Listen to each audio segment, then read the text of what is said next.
And at home, as we know and as we're about to hear, there are many questions as well, from climate change and food insecurity to intercommunal divisions and inequality. Rahul Gandhi needs very little introduction. He comes from one of India's preeminent political families. He's been a member of Parliament since 2004. He was the president of the Indian National Congress, the main opposition party, from 2017 to 2019. He comes to the UK having recently completed a 4,000-kilometre walk across India to listen to the concerns of voters in the world's biggest democracy. Very glad to have you here today. Thank you. Thank you.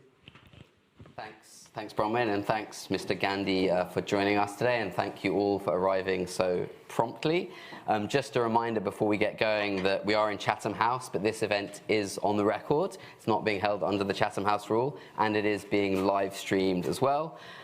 If you're watching on Zoom and you want to ask a question, please put it in the Q&A box, and I will save plenty of time in the room as well to take your questions later on. But for now, let's just get straight on with the Q&A, Mr. Gandhi, and maybe we can start with your walk across India. I think it was called the Bharat Jodo Yatra, right? Is that the Unite India March? Or yeah. Is that the correct translation? And you walked 4,000 kilometers through 14 states, I think 146 days. You only finished in January. So why don't you start by telling us why you did this walk and what you learned? Well, thank you. Thank you for having me here. It's an honor for me to be here. Thank you for coming. When I joined politics, 2004, the democratic contest in India used to be between political parties. And I had never imagined at that time that the nature of the contest would change completely. It was. I mean, if you had even told me at that time, I would have said that it was a ridiculous thing to say. But the nature of the democratic contest in India has completely changed, and the reason it's changed is because one organization called the RSS, fundamentalist fascist organization, has basically captured pretty much all of India's institutions. And maybe for those who don't know, can you explain what the RSS is? RSS is you can call it a secret society.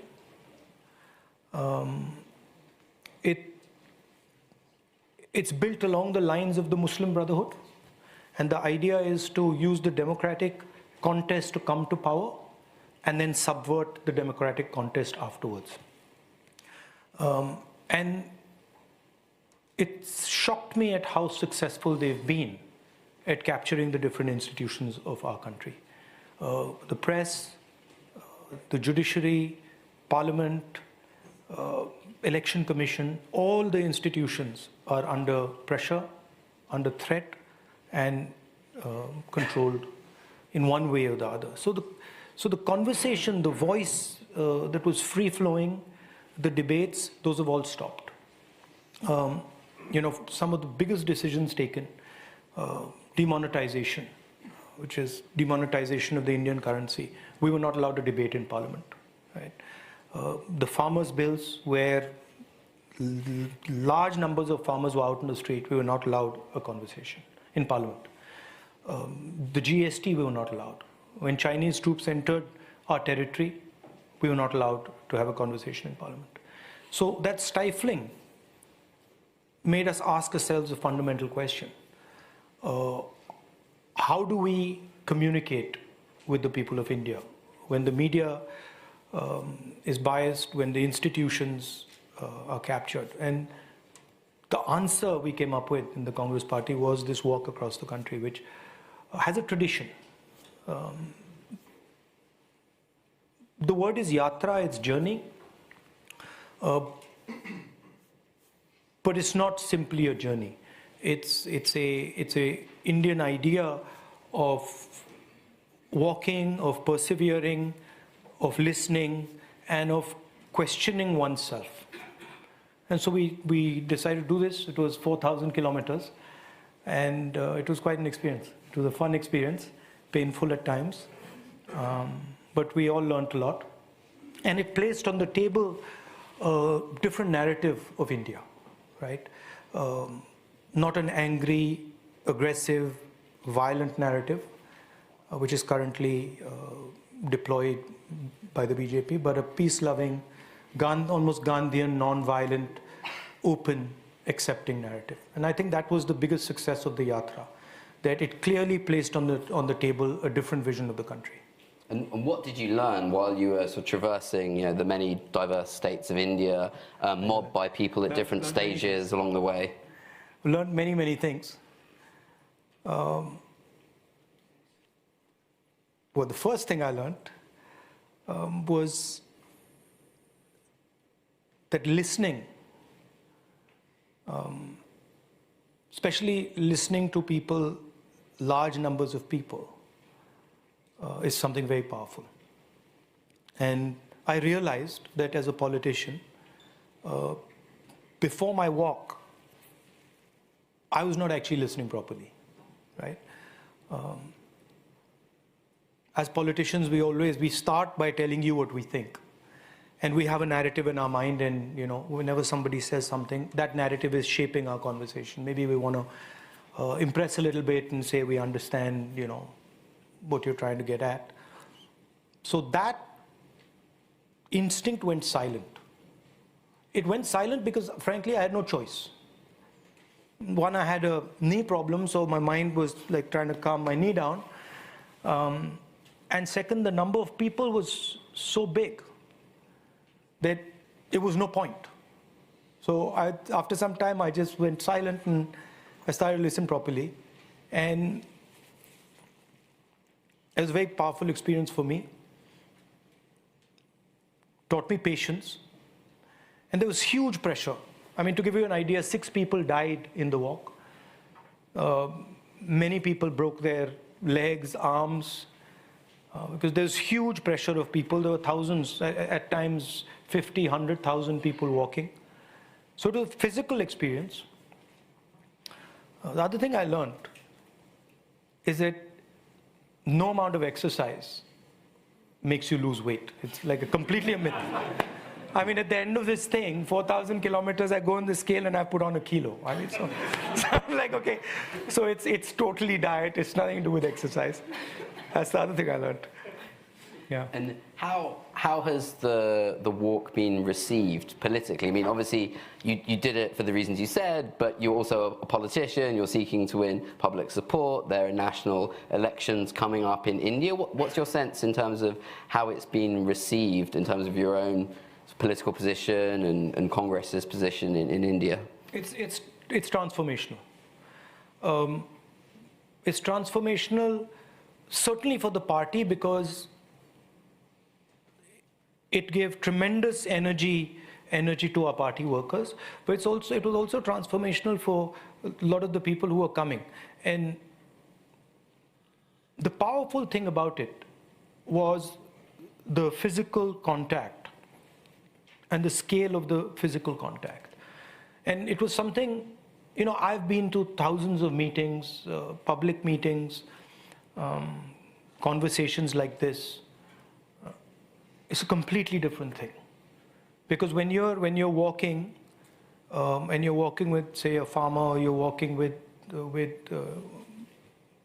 a young woman, there's a struggle going on. Particularly if you're walking 25, 30 kilometers a day, there's a struggle going on, and you sort of are jointly going through that thing, right? So it's a completely different conversation that happens. The other thing I did, which I think helped a lot, was right in the beginning, I got the guys I work with and I said, look, what is my responsibility here? What is mine and your responsibility here? We are walking 4,000 kilometers, and that's all fine. But what is it that we will not accept in this walk? And I told them that, look, what I want, and there was a rope there. So I don't know if you saw, did you see the video? You didn't see the video? Yeah, I've seen it. Yeah, so there's a rope there, and there's quite a lot of security around the rope.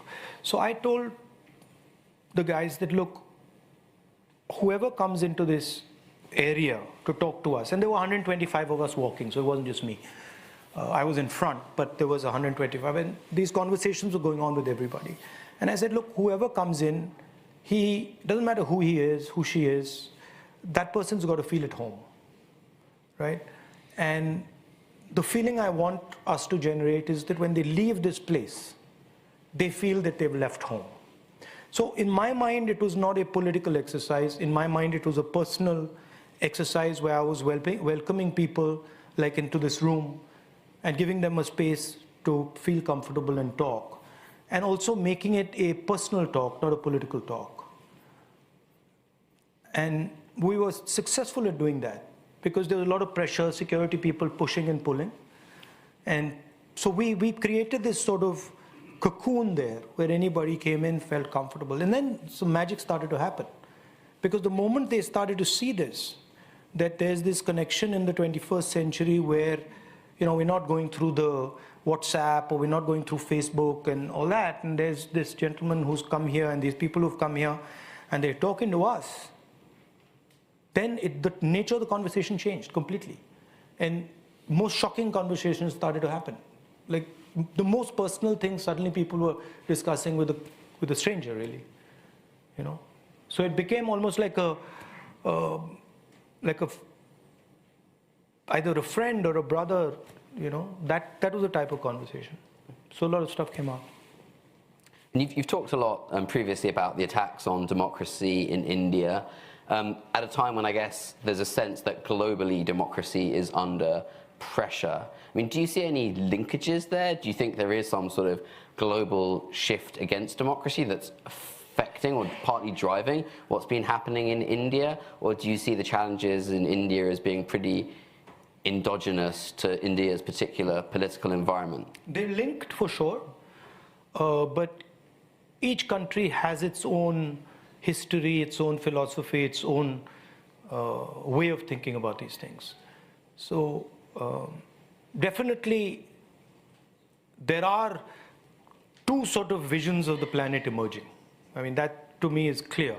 There's a sort of free, democratic, open space idea, and then there's a sort of more controlled, coercive idea, and that is visible. There are some nuances to it in India, right? First of all, it's not a battle between political parties anymore. It's a battle between two old ideas of India and philosophical ideas of India, which are diametrically opposed, different. And the BJP represents one and we represent the other.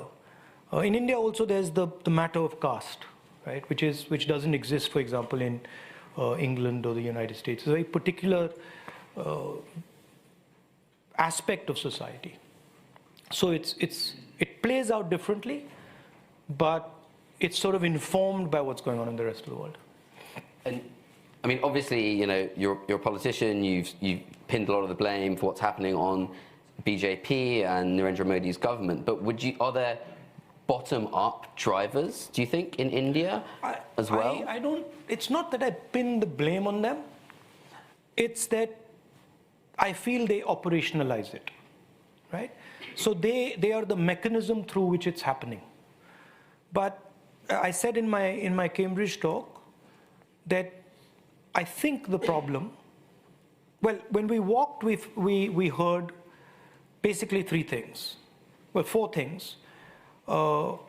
Unemployment, price rise, inequality, and violence against women. Those are the broad themes that came out.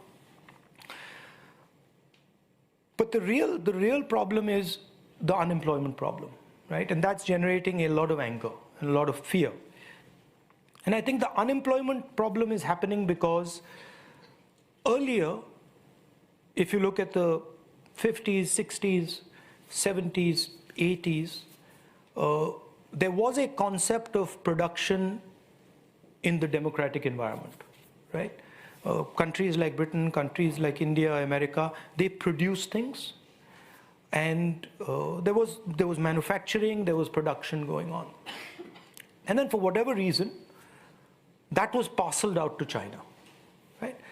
And today we live in a world where there is a production model in the coercive environment, but there is no production model in the democratic environment. So the result is that it becomes very difficult for democratic countries to give their youngsters employment. I don't believe that a country like India can employ all its people with services. I just don't believe it. It doesn't work, right? It doesn't have the connectivity, it doesn't have the structure that can deliver you those jobs.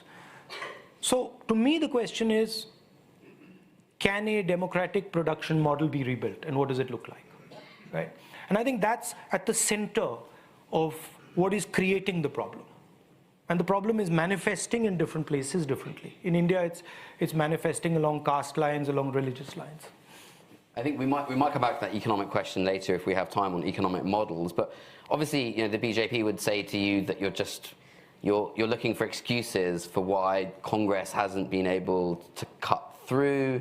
So you blame the playing field being unfair. And I guess there's certainly a point there that Congress and its coalition partners have struggled to cut through, given what you're saying about the scale of the problems that people are facing. So why do you think that's been, that you've struggled on the national stage to get that cut through? And how do you think you might be able to change that, leading up to the next national elections? To put it in perspective, right? If you look at the time from independence to now, the Congress party has been in power for majority of the time, right? So it's not that the BJP has been in power. Before the BJP was in power for 10 years, we were in power for 10 years, right? And so it's not, I mean, the BJP likes to believe that they've come to power in India and they're going to be in power eternally. That's not the case, right? But there is a set of changes that are taking place in India. And the Congress party and the UPA in its time were caught by those changes, right? The biggest change is that India is moving from a rural country to an urban country, right? And that changes the nature of the political discourse. That changes the nature of the structure. And we were focusing a lot on the rural space, and we missed the ball in the beginning on the urban space. And that's a fact, right? So those things are there. But to say that now the BJP is in power and the Congress is gone, I mean that's actually a ridiculous idea. And as far as the coercion, the violence that is concerned, it's not the Congress that's saying it. Congress is saying it, but you just got to travel in India and see it. I mean, you can see what's being done to the Dalit community, or you can see what's being done to the tribal community. You can see what's being done to the minorities. It's not that the Congress is saying it and objectively it's not being seen. There are articles all across in the foreign press all the time that there is a serious problem with Indian democracy. Right? It's also the way the BJP responds, right? It's not interested in a conversation. They've decided that they know what's going on. Nobody else in the country understands what's going on. And that's it. And this is visible. I mean, you can ask any opposition party. You can see, for example, how the agencies are used. You can ask any opposition leader about how the agencies are used. My phone had Pegasus on it. That simply was not happening when we were in power. So there are things that are very obvious and are apparent to everybody. And when we go beyond kind of the next election or the election after that and think a bit bigger about India's future, I think you described India really nicely as sort of ongoing negotiation between different states and peoples. And obviously the intercommunal tensions are not a new phenomenon in India, but how How does India move beyond that to a kind of a better, more peaceful, smoother kind of negotiation in the next decades? Yeah, so, I mean, one way of looking at India is that it's a country. And another way of looking at it is that it is a negotiation between 1.4 billion people, right? And that negotiation, if you imagine India, in terms of numbers, it's probably 3 times Europe, 3 times the United States. It's probably got as many languages as Europe does. It's certainly got as many histories as Europe does. And that negotiation is a complex negotiation. And that negotiation happens, it doesn't happen out in the streets. It happens through institutions. It happens through the parliament, it happens through assemblies, it happens through the courts, it happens through the election commission, right? And my worry is that the architecture of that negotiation is being attacked and broken, right? And you can see sort of the symptoms, right? The Prime Minister one day turns around and demonetizes the entire currency, right? The Reserve Bank doesn't know about it. And everything has been bypassed on something as fundamental as the currency of the country. That's an example. And it's the same way the GST was worked out, right? So you can see that the reliance on those institutions is reducing. And that to me is very, very dangerous, right? So certainly there's repair work that needs to be done, right? On the idea of freedom, on the idea of independent institutions, there's a whole bunch of repair work that needs to be done. And then I think fundamental to a successful India is the decentralization of power. So what is happening, what you see, the trend you see is massive concentration of wealth and power, right? And that, if you really look at the BJP and see what's the one big thing that they've done, it's huge concentration of power in the Prime Minister's office, and then huge concentration of wealth in the hands of 2 or 3 people, right? And that, to me, a country the size of India simply cannot be run like that, right? So that, to me, the decentralization, supporting small and medium businesses, starting or reimagining production, manufacturing in a modern way, in a decentralized way, in a technological way. And I think their linkages between the West and India are critical. I want to pivot a bit here to foreign policy and start with India and China. And I know you're a keen follower of China, and obviously in the last few years we've seen these flare-ups at the border seemingly driven by China. There was a trajectory previously where Xi Jinping and Modi seemed to be getting on well. They had their sort of tea meeting in Wuhan. Why do you think in the last few years Beijing has decided to antagonize India? Because it seems to have really pushed India towards the West. Antagonize is sort of a benign word. I mean, they're sitting on 2,000 square kilometers of our territory, right? I mean, I don't know, that antagonize doesn't quite capture it, right? No? I mean, yeah, it doesn't quite capture it. And the interesting thing is that when they did it, our Prime Minister said, in a meeting with the opposition where I was there, that not a single inch of Indian territory has been taken, right? Now, what message does that send to the Chinese, right? The Chinese know they're sitting on 2,000 square kilometers of our territory. Our military knows it. And our Prime Minister says, well, they're not there. So it encourages them, right? So that's one aspect of the problem. As a country, our ethos and our DNA is democratic, right? I mean, there's the book, The Argumentative Indian, by Mr. Amartya Sen. We just like to talk and, spend a lot of time talking and discussing things. And that's the way we build consensus, because it's very complex. And so we in the Congress are pretty clear that whatever is going to be built, whatever is going to happen, has to be in a democratic, in a open structure. And that, of course, that's not China, right? So we are much more comfortable with the democratic idea, that open idea. Of course, at the same time, they're our neighbor, and we are in competition with them. And frankly, if we're going to talk about production, right, we are the biggest game in town. And so they see us as a problem, right? So my approach is, they are offering a vision of productivity, of prosperity. Well, we should have a vision of prosperity too. And that includes the West and India. But that's missing, right?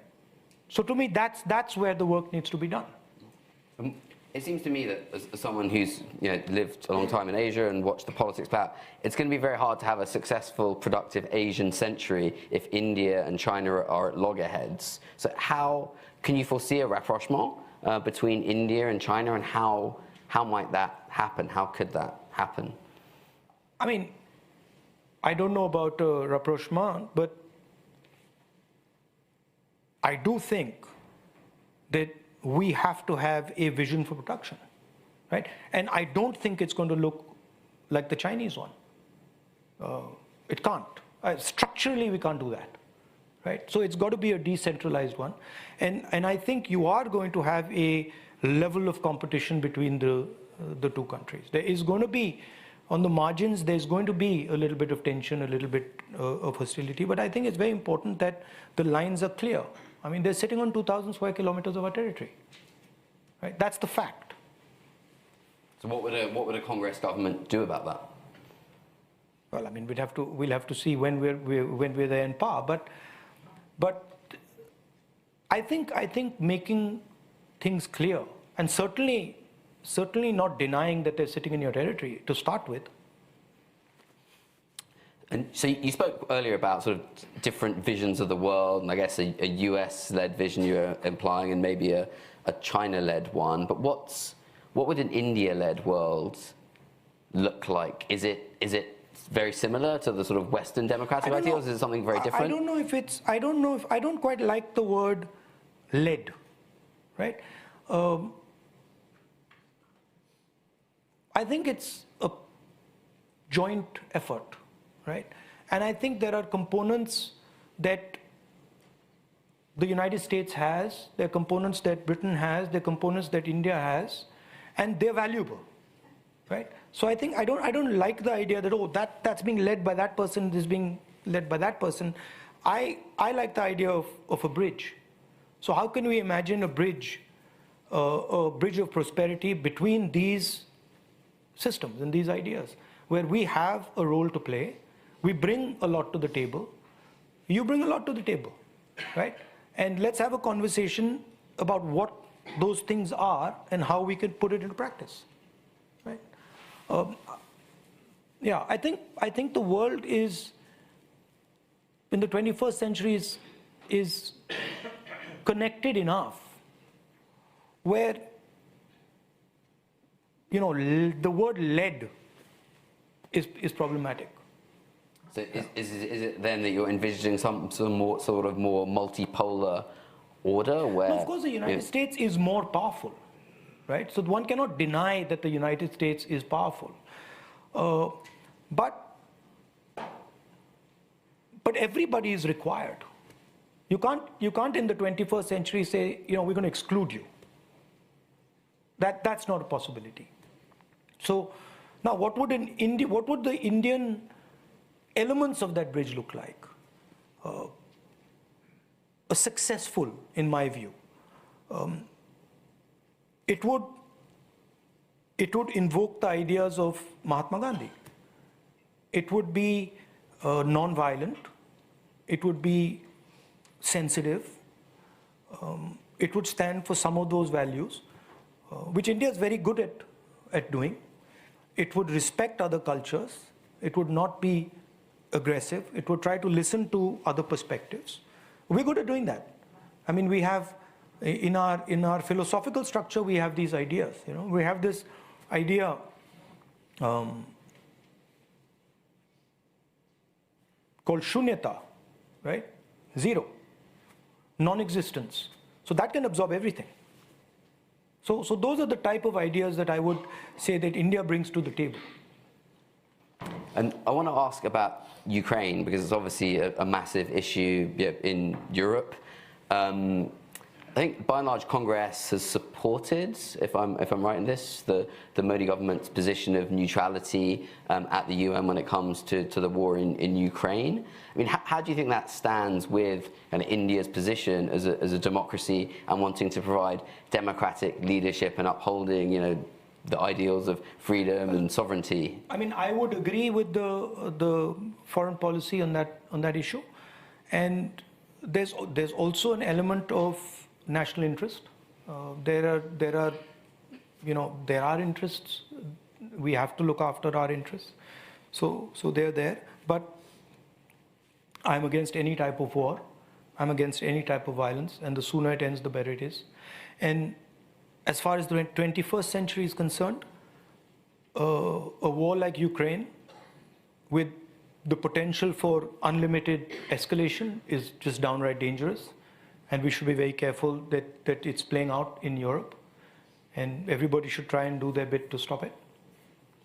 And could you see a time when India does start to move away from Russia? Obviously, that's one of the reasons why India is wary of criticizing Russia, because it relies on Russia for a large part of its military equipment and technology. But obviously, at the same time, the West has been courting India in part because of the issues that you have with China, and we see the existential threat from China. So could you foresee this shift happening over time? I mean, look, self-interest is important, and then you're saying courting. I don't know how well are you courting.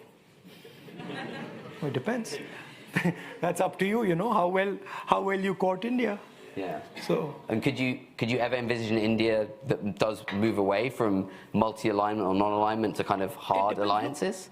I don't know. I don't think about it like that.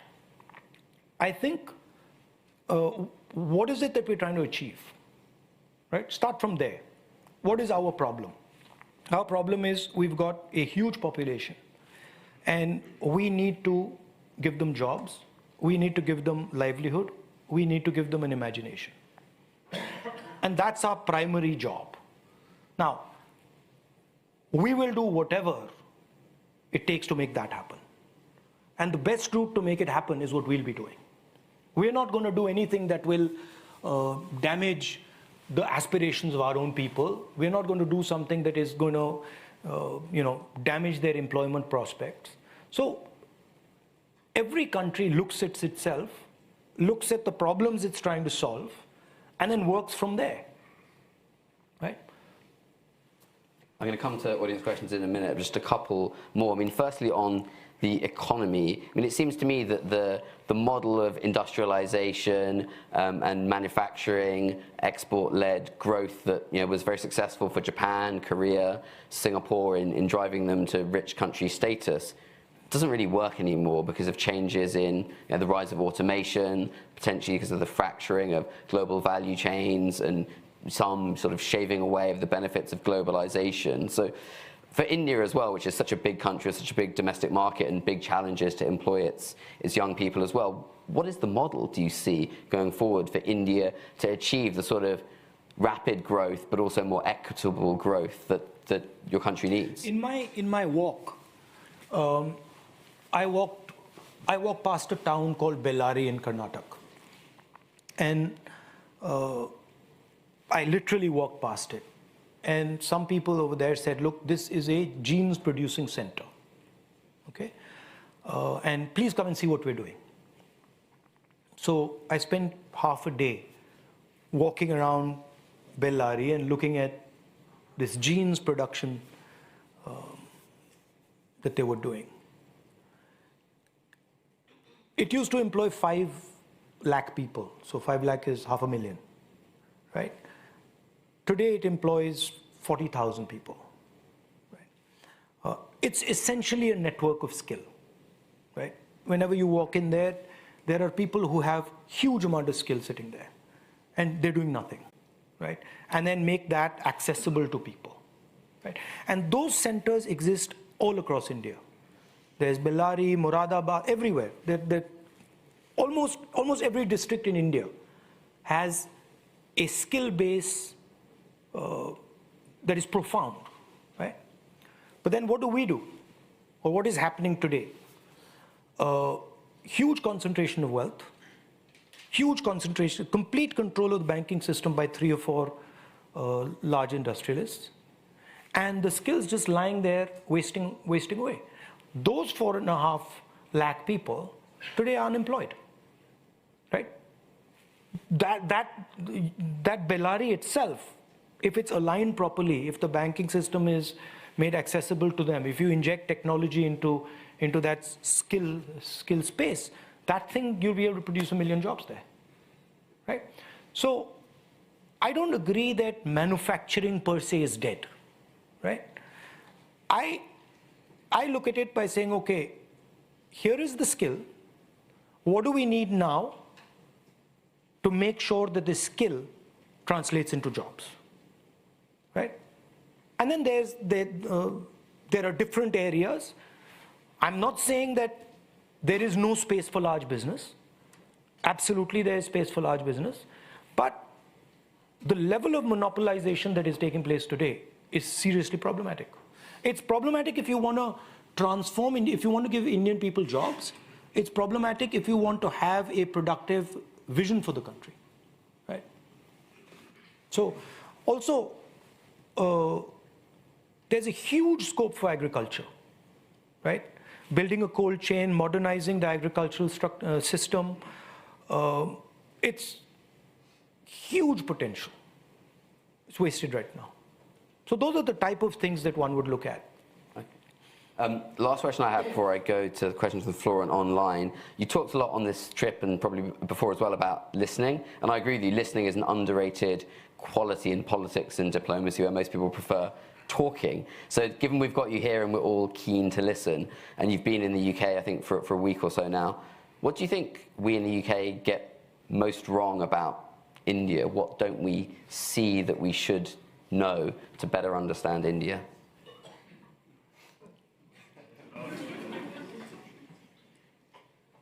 Now, I'm going to give away the secret. No, it's like the quote I saw in your room, right? The Gorbachev quote. The Gorbachev quote was to the effect of, we are at a very important time in history, and there are 2 options. One option is this one, and the other option is this one.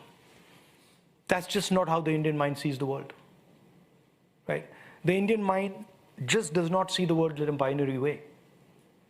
So for the Indian person, number one, we are not at a critical point in history, right? And number 2, there's thousands of options standing right in front of us, right? That's just how the Indian mind works. And it translates, if you just go to Delhi and you look at the street and you look at the lanes, you'll see Indian drivers making their way through this thing, right? They'll go this way, they'll go that way. Now, that looks like chaos, right? But in the 21st century, that chaos is very powerful. But that chaos has to be managed effectively. Thanks. That's a very good answer.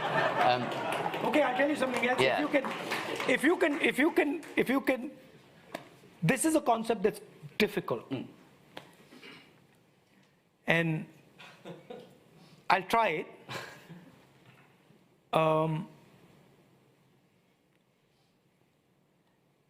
Broadly, there are 2 philosophies in India.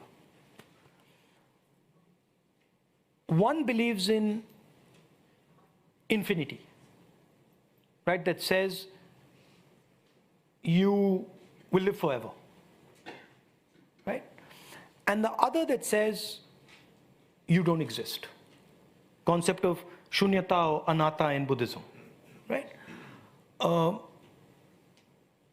India operates between these two, right? The idea of non-existence, or anatta as in Buddhism, is the essence of listening. So if I'm sitting here talking to you and I don't exist, right? That is absolutely the perfect way to listen to you. What do I mean by I don't exist?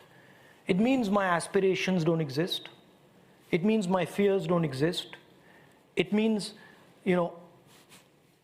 I am sitting almost in silence, almost as if I'm dead and I'm listening to you. That's something Indian people can do. It's a very powerful thing, right? And if you look at our, so to speak, the grandmasters, people like Gandhi, that's actually what they're doing, right? And it's a philosophical thing, but it's the power of the Indian civilization. It's where, the West got zero from. Yeah. Right? And then that, no, you're laughing, but then when that zero arrives in the West, it completely transforms and does something that it can't do in India. Right? Because when it comes into contact with your philosophy, the sum of both those things is much bigger than either of them. So to me, that's how I see it. I used to sit on a table when I was small, and my grandmother and my mother's father used to sit there at lunchtime, and they used to speak to each other. And I would just look at them, and they were two different worlds, right? My grandmother would be speaking something else, saying something, meaning something else, and my grandfather would be understanding something else. But the conversation was going on. And that to me is the essence of the thing, which is that I look at you and I say, he has ideas that are actually powerful and useful for me. And in turn, I have ideas that might be powerful and useful for him. And I think that's what's important in the 21st century. Yeah, I totally agree. Listening is great. By the way, as a final thing, as a final thing, I am a practitioner, and I'm sort of I deal in power, right? And I can tell you that, and this is something, it's a bit hard to grasp, listening is much more powerful than speaking. There's no comparison between the two. But for some reason, people are convinced that speaking is more powerful, right? Even if you're speaking to me and I'm listening to you, I understand what you're going to do, right? I can predict what you're going to do if I listen carefully.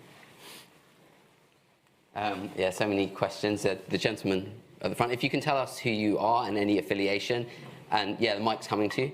And please keep it to a question, not a statement. Thank you. Thank you very much. Hanif Adil, former advisor, British Parliament, British Government. The question, I'm going to come to the question. I just want to make one point. No point, sorry, just a question. Okay. Other people it's have contextual. questions. Okay. Rahulji, thank you very much for your very sobering analysis. Clearly, the comparison between the RSS and the Muslim Brotherhood is an interesting one. The fact is, the BJP have captured the narrative and the institutions in a way that most people would have thought that they could not have. So clearly, listening, all the things you're doing are great. But in terms of a clinical approach, what would be your short to medium-term plan in terms of projecting what you stand for, what your party stands for, what you want to achieve with the grassroots? And because you're taking on somebody who is a populist, who clearly has support, who's captured the whole state effectively. That's my question. Thank you. I think I think the walk that we did in the last 4.5 months is a powerful model. And I think it brings in a lot of the ingredients of a response to what you're talking about. And I think it works for most of the opposition in India. It's acceptable to most of the opposition in India. So reaching out to the people in interesting ways and making sure that you're having a direct connect with people and building a new imagination, I think is central to fighting the BJP. Also, don't underestimate the resistance. Authoritarian people like to demonstrate how powerful they are and how strong they are. The resistance in India is also very strong and very powerful, and can do wonders. And the lady in the cream jumper just behind. But you know what? If we step back from the BJP Congress conversation, what's actually happening is a huge transition in India, right? Huge migration of people. And India is now searching for a new model with which to engage with its people and the rest of the world, right? And what's pretty clear is that the BJP model is not it, because it's creating much too much turbulence, much too much resistance. So the real challenge that people like me and other leaders in the opposition have is, what does that thing look like?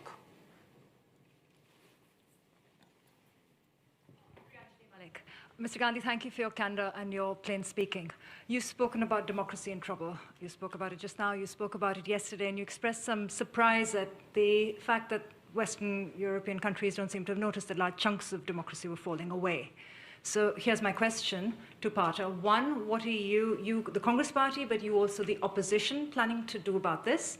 And part two, what would you like London, Paris, Berlin, all the other capitals, the governments, and the people to do about this? No, look, first of all, it's our problem, right? It's an internal problem, it's an Indian problem, and the solution is going to come from inside, it's not going to come from outside. However, the scale of Indian democracy means that democracy in India is a global public good, right? It impacts way further than our boundaries. If Indian democracy collapses, in my view, democracy on the planet suffers a very serious, possibly fatal blow. So it's important for you too. It's not just important for us. We'll deal with our problem. But you must be aware that this problem is going to play out at a global scale. It's not just going to play out in India, right? And what you do about it is, of course, up to you. But you must be aware that in what is happening in India, the idea of a democratic model is being attacked and threatened.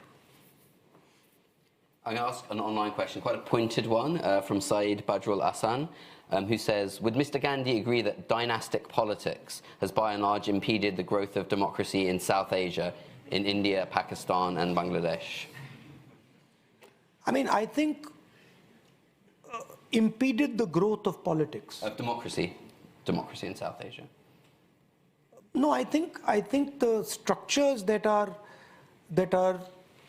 playing out and are impeding democracy are much more structural and way beyond dynastic politics. I mean. Okay, gentleman at the front here.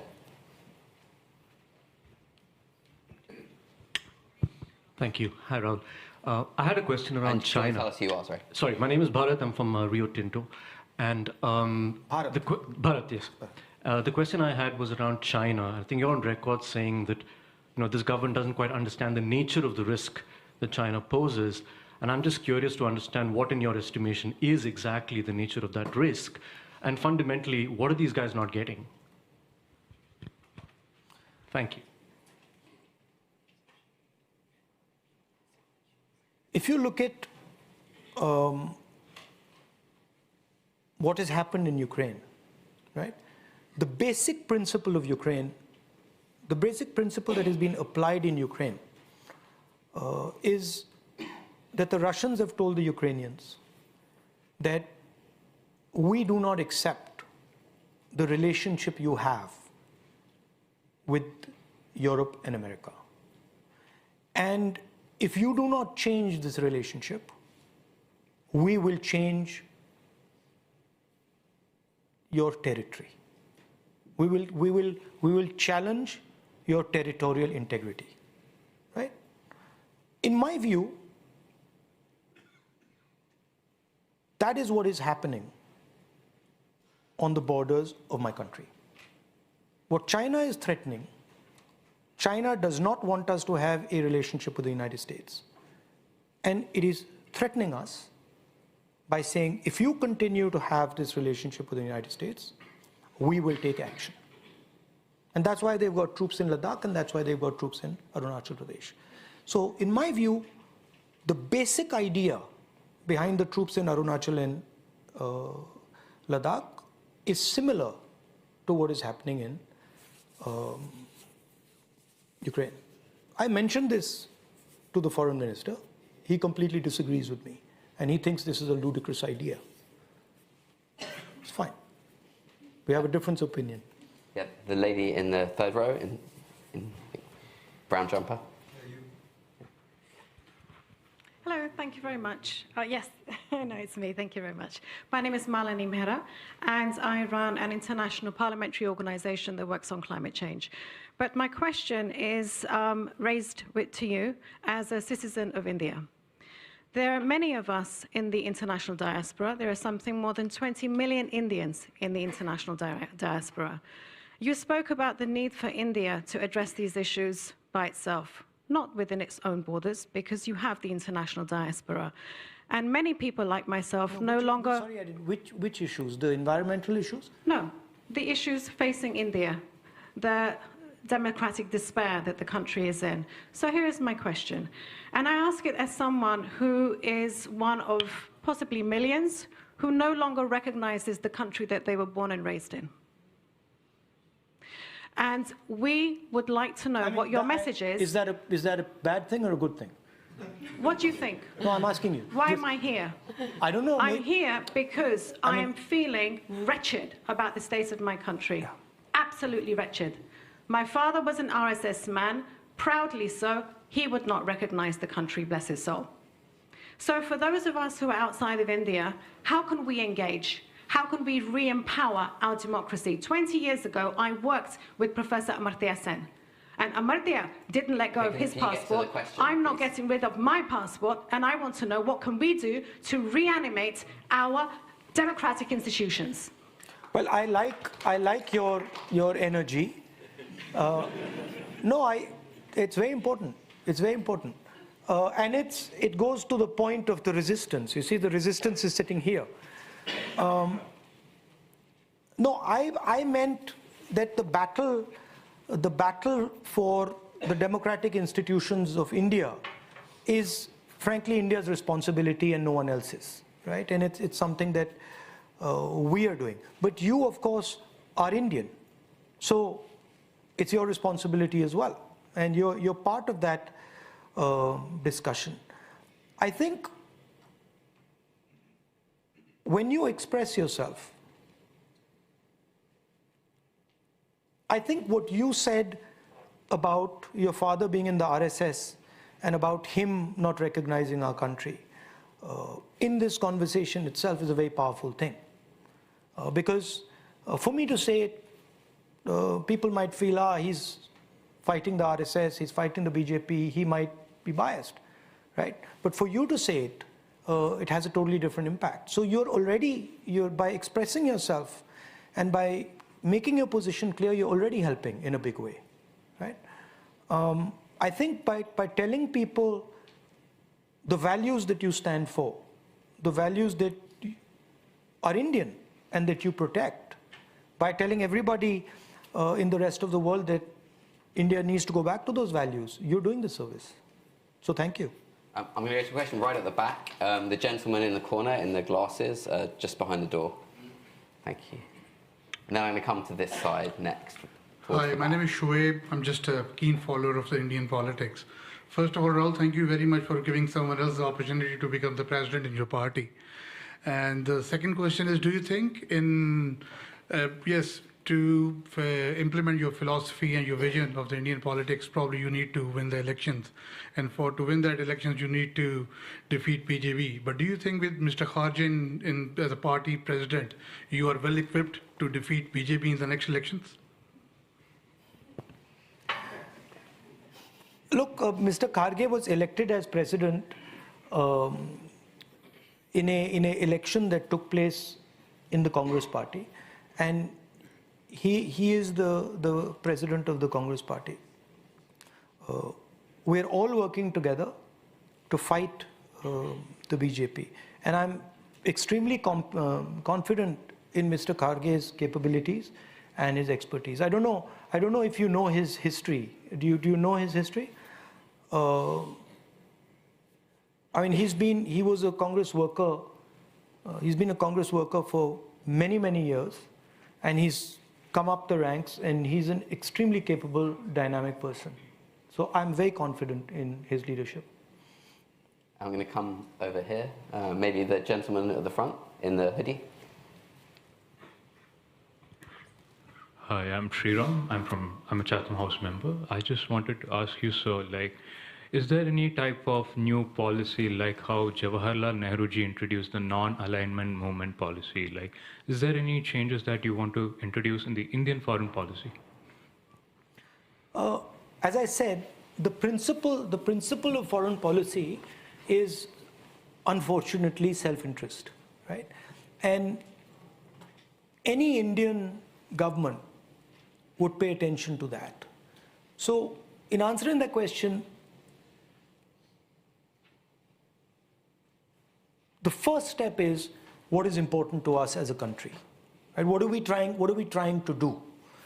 And what we're trying to do is, we were a rural country and we are making a transition into an urban country. And this transition has a huge amount of energy, right? Potential for violence, but also potential for prosperity, potential for transformation. And we're trying to manage this energy as it's moving, right? If you look at our policies, or the UPA policies, they were all about trying to manage this transition from a rural to an urban connected country, right? So our foreign policy will follow that idea, right? Our foreign policy will reflect that, right? What would we like to do? We would like to build a society that's productive, a society that allows our people to have an imagination, to live happily, to be educated, to have a certain amount of health care. Those are things that's what our imagination is. And our foreign policy will align with that.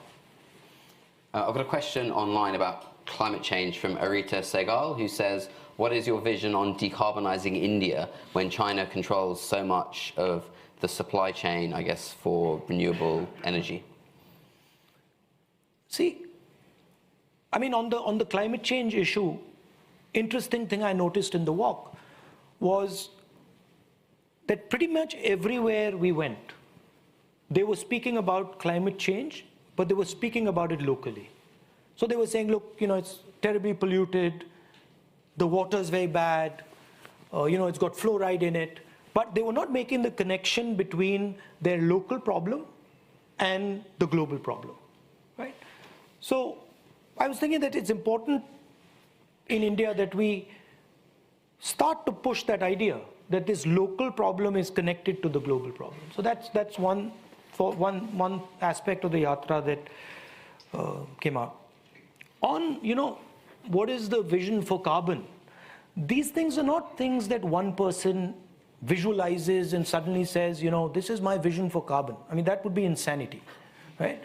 The way to do it is you have a conversation with people, you have a conversation with stakeholders, and you say, okay, so what is the best way forward?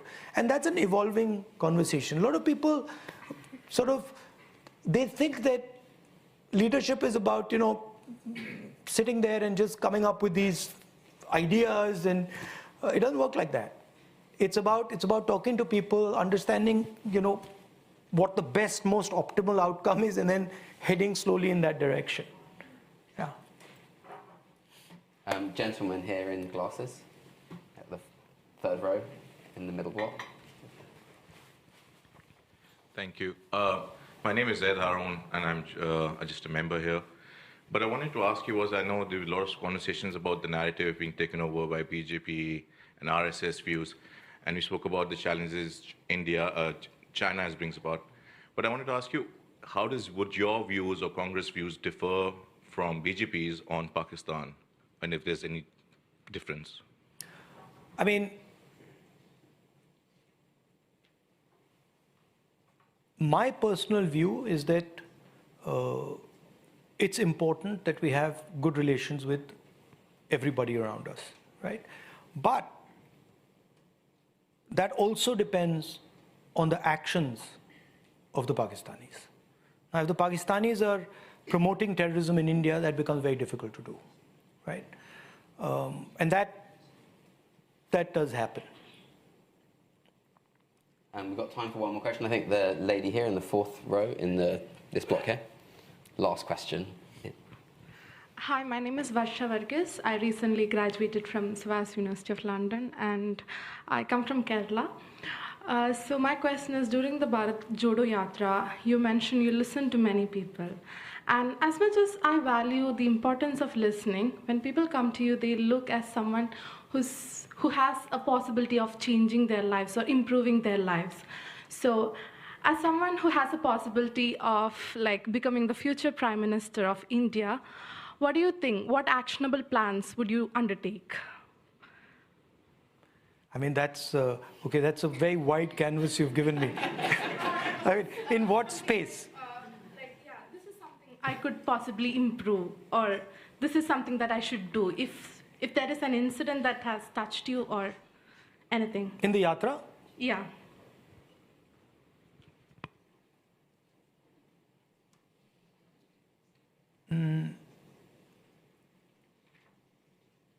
In the walk, a lot of women came up to me, and quite a few of the women spoke about violence that had been done to them. And in one of the cases, well, actually in many of the cases, but in one particular case, I won't go into the details, but in one of the cases, I asked the girl, listen, she had been attacked, she had been molested, raped, and I asked her, listen, should we call the police? And she said, no, don't call the police. I don't want you to call the police. And I said, why don't you want me to call the police? You've come here, you've told me this, and now you don't want me to call the police. And she says, yeah, I don't want you to call the police because then I will be shamed, right? So to me, that was a very striking thing, that here's this young girl who suffered this violence against her. And now she cannot act on that violence because she's scared that she'll be shamed. So I was thinking to myself, this poor girl is now going to live the rest of her life never telling anybody this. And it's going to multiply the pain of what happened to her. So that is something I think I would like to change, that the violence, the level of violence against women reduces, and particularly this idea that of shame, which is completely a ridiculous idea, is changed.